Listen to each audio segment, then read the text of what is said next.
evening and welcome to story time. So behind you, this is the thumbnail that I just created, and so it pretty much says it all.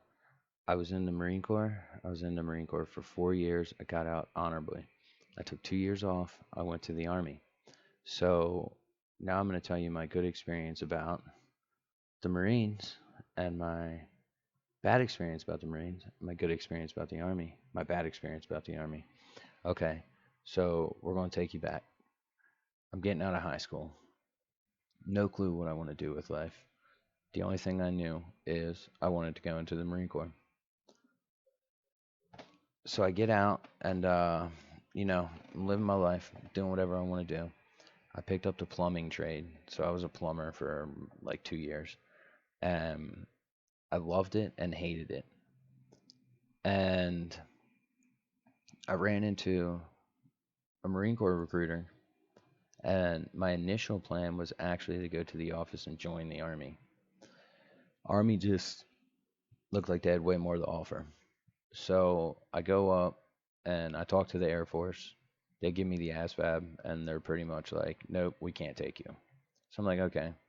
I knew I didn't want to go in the Navy because I don't want to be on ships.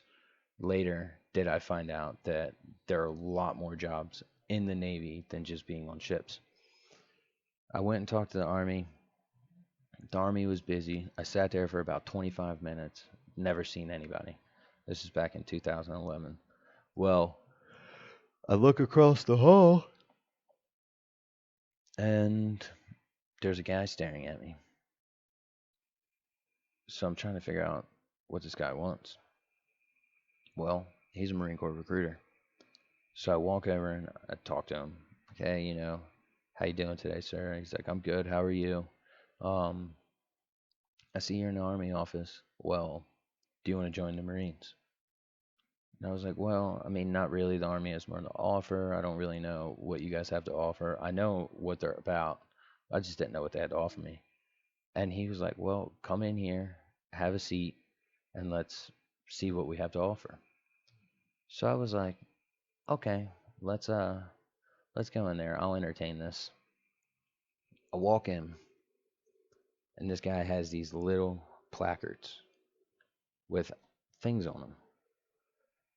So he lays them out, and he's like, I want you to pick three. So I picked travel, school, and I think physical fitness. So he looks at me and he says, well, if you want physical fitness, you're not going to find it on that side of the hallway. I can tell you that right now. So I was like, oh, okay, well, that's a selling point already. And he was like, if you want travel, we're always by the water. All of the bases by the water. And we help the Navy a lot. So you're constantly traveling. So fast forward, about a week goes by. Still haven't heard anything from the Army. So I was like, you know what? I called the Marine Corps recruiter and I'm like, hey, I want to do this.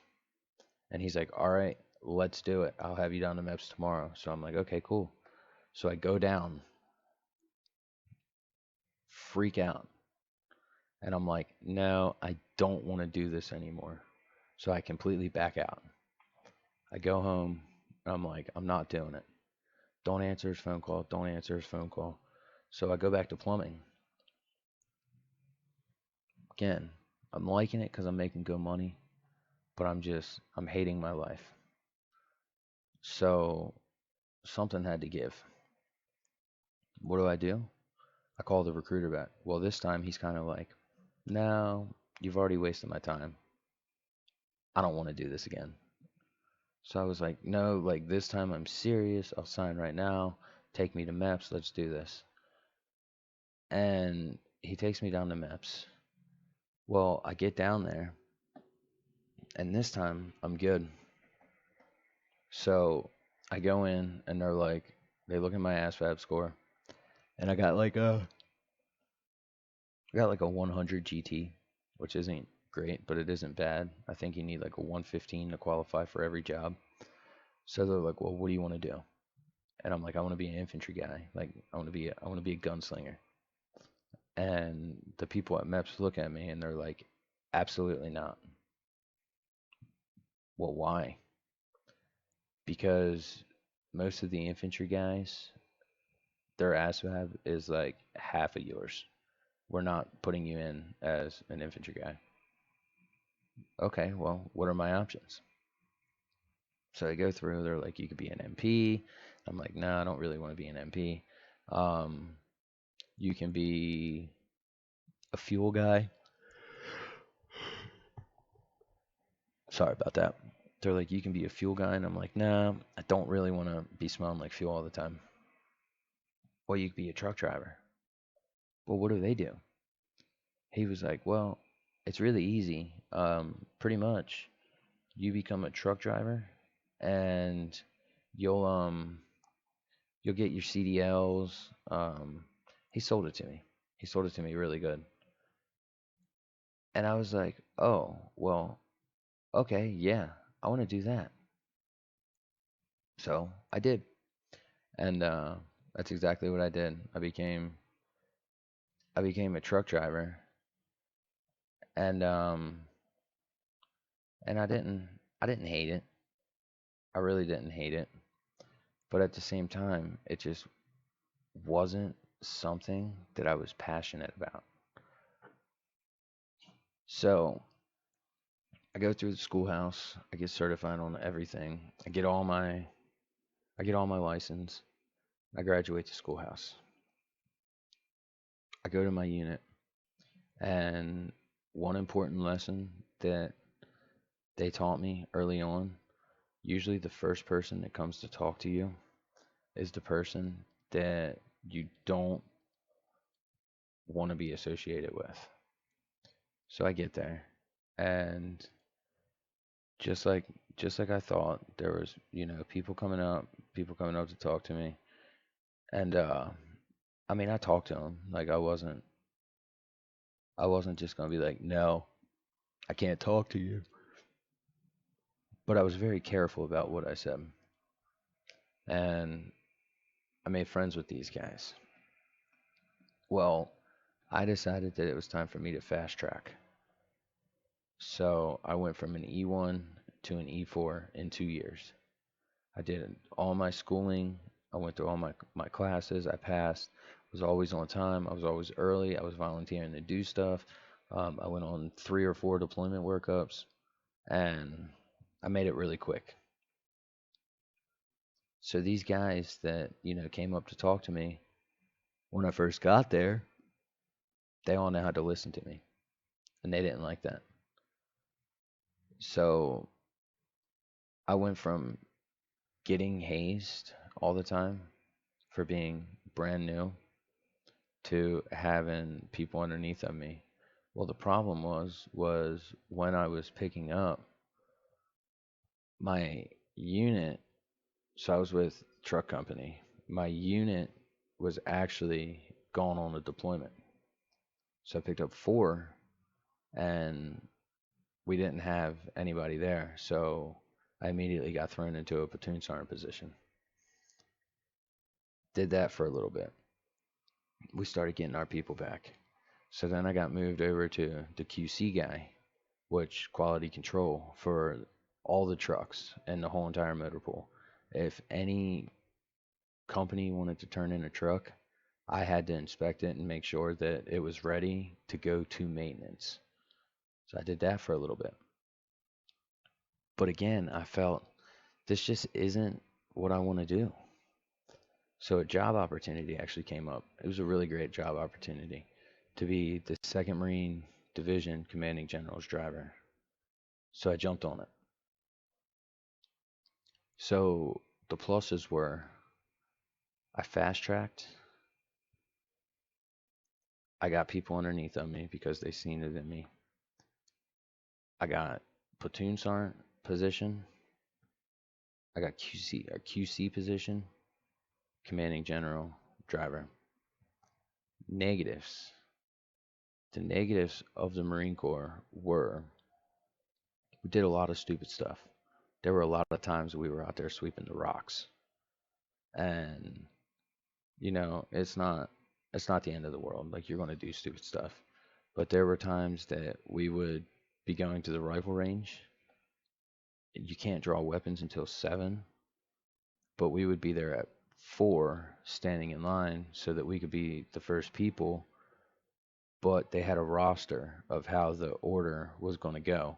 So we were there at 4 for nothing. And um you have a lot you just have a lot of really bad Marines that slip by and really good Marines that get kicked out. So it's really hard to really come up with too many negatives because I don't really have that many about the Marine Corps. I miss the Marine Corps every single day, but the Marine Corps wouldn't give me what I wanted. So, me being the stubborn kid that I was like, all right, I'll show you. And I got out. I was out for about 2 years. I met my wife, and I was doing construction. Well, you can only wake up at 4 a.m. for so many days before you're just done with it. And that's where I got. I got down there. I was did it for about a year and a half, 2 years. And then I went back to the Marine Corps. And I was like, hey, look, I got out. Here's my DD 214. I want to get back in. And they were like, okay, cool. We'll have you back in 2 months. Not going to lie, I should have waited to 2 months. But I was like, no, I want to go now. So I was walking out, and the Army recruiter was like, hey, man, I just heard you were over there talking to him. Let me see what I can do for you. It's like, all right, whatever. So I give him my phone number. He goes, he sees what he can do, types everything up, requests a date. He calls me. He says, if you can come in here right now, I'll have you gone in 9 days. You're not going to have me gone in 9 days. So I go in. Hey, what's up? How are you? I'm good. How are you? I'm good. Um, yeah, man. So all I need you to do is sign this contract, back in overnight bag. We're going down to MEPS. It's like, wait, what? So I sign a paper saying that I agree to go to MEPS, do the whole entire blood draw, the urinalysis, the peanut butter shot, all that. So I was like, yeah, I'll sign it. I've already done it all once. So I go to MEPS. I get down there, and I'm sitting there for probably like 7.5 hours just down at MEPS. And they come out and they're like, come here. I'm like, oh man. So I go in there. And when I get in there, I sit down at a chair and they pull up a list of jobs. So in the Army, they have 150 jobs you can choose from, where the Marine Corps is like half of that, if not even less than that.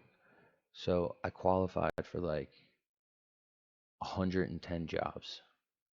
So I was like, this is so cool. So I'm looking through the list and I picked 5 jobs that I want, right? Because I never ETS'd, which is end of your service. So the 8 years you sign in the beginning, I only EAS'd. The only thing I could do was extend out a year onto my contract. So I was out 2 years, so that gave me 3 years left. So the Army was like, the only jobs that you can take are jobs with 3 years and 13 weeks. So the job I said no to in the Marine Corps, I took in the Army. I'm a fueler. And I've met some really amazing people in both branches, but I've also met people that just make my blood boil. And I've never in my entire life, as you can see in the picture, I'm at Fort Bliss, Texas. This place is like where you send people that you like truly hate. It's always hot. It's the middle of the desert. They got the mountains. It's impossible to grow grass. Everything's rocks. You're This unit that I'm with, the Combat Aviation Brigade, I love it, because I get to do some really cool stuff, but at the same time, it's like they just find a way to just physically and mentally drain you. So, and this is between both branches.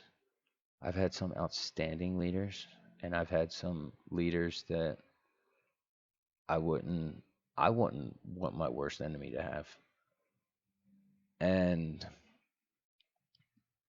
the army, the pluses are is the day I signed the contract, they started paying me.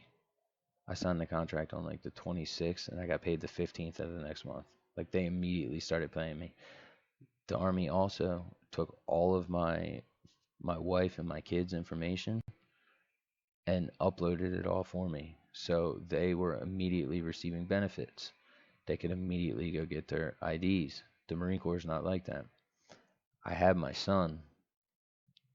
The Army gave me 21 days off. Um, before, well, for Christmas, the whole month of December, we were working half days. January, half days. Now, the thing that I didn't know is when I was getting to my unit, I was only going to have about 5 months before I deployed. I get to my unit, they're working me, working me, working me, and then it comes up that I'm on the deployment list. So in December, they're like, hey, you're leaving the end of January. So I was like, well, okay. So I go, I do my SRP and everything. I get cleared. They're like, yeah, you're good to go. January comes. And I'm like, man, I got a son that's less than a year old. I got a wife, kids. They've only been here for like 6 months. Nobody still really knows anybody or what's really going on. And I say bye to my family. So this isn't negative about the Army. So I say bye to my family. And then my flight gets canceled. So I go back home. The next day, I go in. I say bye to my family. Again, flight gets canceled. I go home. The next day, say bye to my family and go in. Flight gets canceled. I go home. This happened 11 times. I said goodbye to my family 11 times. It may not have been the Army's fault. It may have really been the civilian pilots that were flying us. But one thing I can say is that would not have happened in the Marine Corps because they would have had a backup plan, where the Army did not have a backup plan. So, really, what I'm trying to say is if you're at a toss up between the two, you really need to sit back and you just need to think. Marine Corps is more disciplined, smaller group of people, tight knit group of people, and they have a plan to a plan to a plan to a plan. Marine Corps, Army, it's easier to get in. PT is way easier. There's probably triple the amount of jobs. They will take care of you. Negatives of the Marine Corps. You will be doing stupid stuff. Family time's not important. You will be going to the field every single month. It doesn't matter what kind of unit you're in. And you will be going on deployment workups every 3 months, whether you're deploying or not. That was my experience. Yours may be different. Army, negatives. There's no discipline at all. People just walk up and talk to the commander. Um, you'll be going to the field. You'll be working long hours. You'll be you'll most likely get put in a leadership position after you've already like proven that you've deserved it. So say you come in and you prove you deserve a position, like a leadership position. The unit's not going to put you in it because they haven't seen it yet. But the Marine Corps, they will. But positives of both is you'll get paid in both. So that's my good, bad, and opinion. If you like this kind of content, if you like the story time, if you like me giving you my story time and showing you my thumbnails before they're released, subscribe, subscribe, subscribe, subscribe. Does anybody else hear that echo? Hit the like button and the bell notification so you never miss an upload. All right? Peace.